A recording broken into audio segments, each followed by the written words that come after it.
au nom d'Erez Israël, on est extrêmement ravis de recevoir ce matin Daniel Roache, le président de la Chambre de commerce et d'industrie Israël-France. Erez Israël est membre de cette Chambre de commerce depuis son arrivée en Israël. On est très content de t'avoir au téléphone, Daniel, ce matin. Bonjour, Boker Oui, Tov. bonjour Laurent. On va profiter de ce petit moment que l'on a pour t'interroger sur quelques questions autour de cette crise que l'on vient effectivement de subir, qui est toujours en cours, pour avoir un petit peu ton retour par rapport à ton rôle de président de la Chambre de commerce. Comment s'est déroulée cette crise? Quelle a été effectivement votre perception au sein de la Chambre sur les relations France-Israël et Israël-France? Alors, ma perception est très simple. Le courant d'échange physique s'est largement arrêté, complètement arrêté, puisqu'on ne peut plus voyager. En mai 2020, il y a eu 2300 personnes qui ont pu partir d'Israël et aller à l'étranger. Donc, c'est vraiment extrêmement limité. Donc, sur l'aspect physique, toute la partie tourisme, organisation d'événements, large réunion, et il y avait énormément de projets. Moi-même, j'étais en train de préparer avec d'autres partenaires des gros événements, des grosses missions. C'est des centaines de personnes qui devaient venir ici en Israël. Tout s'est arrêté. Donc, ça a impacté littéralement toute la partie physique des échanges, des rencontres, et tout a été mis en veille. Le grand vainqueur de ce qui s'est passé ces dernières semaines avec cette crise du coronavirus ont été les sociétés Internet. Ce sont toutes les sociétés et les startups n'ont pratiquement pas bougé d'un millimètre. C'est-à-dire que très vite, tout le monde a changé de vie. Là où il y a un impact très très fort, et je le vois actuellement, c'est que beaucoup d'investissements, les premiers investissements dans des startups et autres, ont été stoppés. C'est-à-dire, je connais une société, c'est une startup dans le domaine du blockchain. Elle doit recevoir 2 millions de dollars venant d'investisseurs californiens. Tout s'est très bien passé, sauf que en finale, ils disent OK, on est prêt à signer, mais on doit se rencontrer physiquement.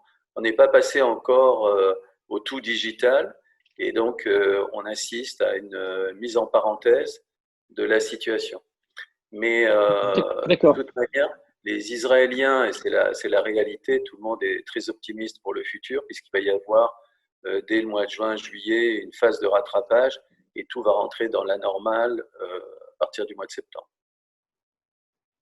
C'est ça. C'est-à-dire ce que vous êtes en train de nous expliquer, c'est qu'effectivement, il y a eu un gel momentané, mais qui va se récupérer dans le temps, à court, moyen, long terme. Ça, l'avenir nous le dira.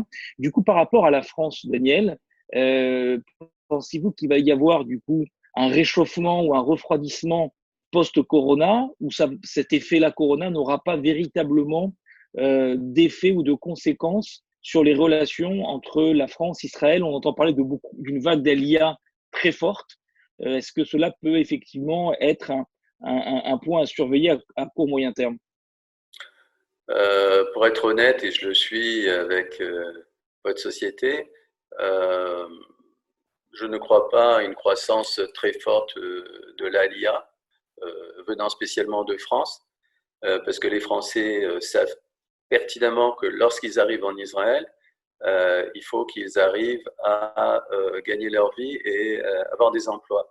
Et la situation actuellement à court terme, à très très court terme, nous avons actuellement des chiffres du chômage sont montés jusqu'à 23, 24, 25%.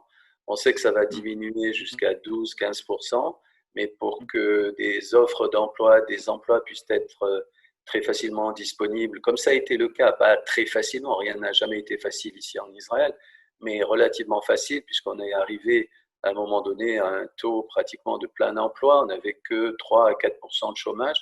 Donc, d'après moi, ceux qui veulent venir en Israël savent pertinemment qu'ils peuvent arriver dans un pays que lorsqu'il y a des emplois. Ensuite, ici en Israël, c'est une banalité de le dire, mais il faut le dire, les aides sociales aux gens qui n'ont pas d'emploi ou qui sont entre deux eaux est absolument très très faible.